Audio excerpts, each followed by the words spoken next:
JP Smith, the Mayco member for safety and security, is with us now. JP, good afternoon.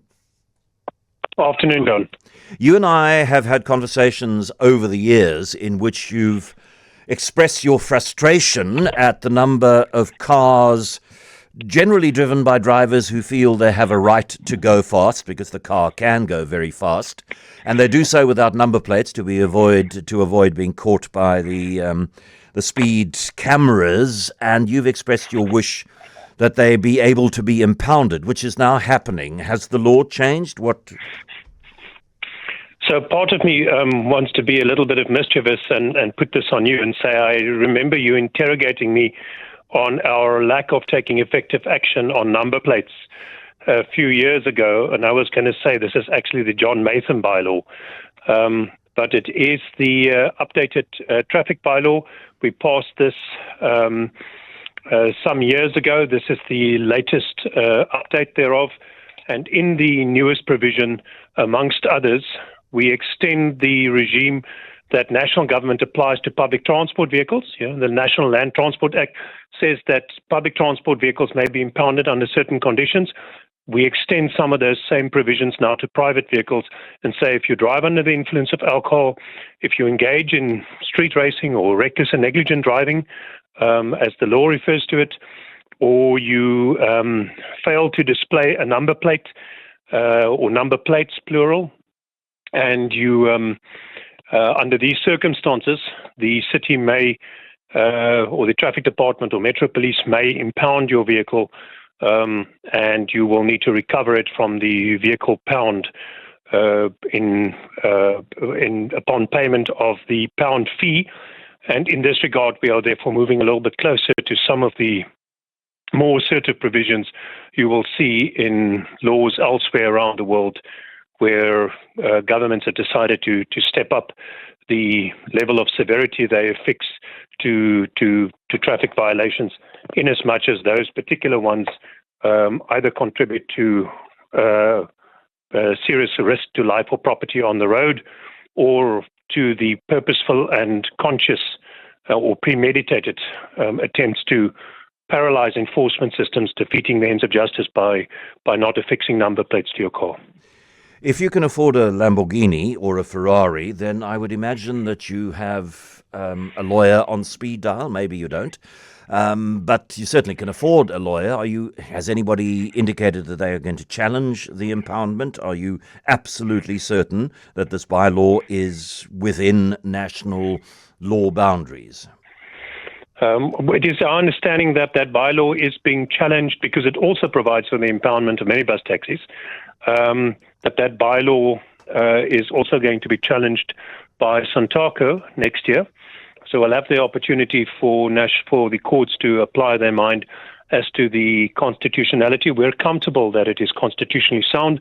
Schedule 5B of the Constitution provides for local government to make laws about traffic regulation within its area of jurisdiction, so only within the boundaries of the city of Cape Town. And that's what we've done. We've done it to address those things that we get very continuous and repeated complaints about, those where there is a high level of risk for other road users and where people engage in repeat offense behavior, because the goal here is to reduce the mayhem on our roads. We can't kill 12,500 people a year on our roads and just shake our heads and say, well, that's okay, that's normal. It's not, it's abnormal. Our country has a horrific death toll on our roads, and we must do something more effective to stop it. And just trying to issue more fines is clearly not. Sorry to interrupt you, but there are a couple of questions that I want to get through before the news. No problem, sir. Is it only the expensive cars, or do you have? Because I see cars that are not in the class that I read out, that also without number plates. Are you targeting those cars that often are owned by people who like to drive very fast? I mean, do you have Toyota Corollas and Honda Jazzes in there as well for similar offences?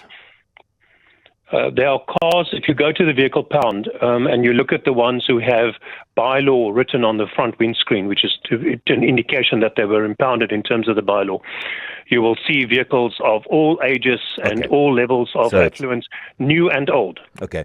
And I don't know how many there are. What has been the sort of retrieval rate? Do most people come and sort of quite embarrassedly paid the impound fee and taken the car and promised to put the number plate on, or what's been the response of the citizens with those cars? It varies. Some of those very expensive vehicles that are in the video I posted online on Facebook have been there now for almost 2 months. Those include some vehicles that are well over 2 million rand. And presumably the problem is that the owner may well not have legal papers for that vehicle and may not be legally able to recover the vehicle.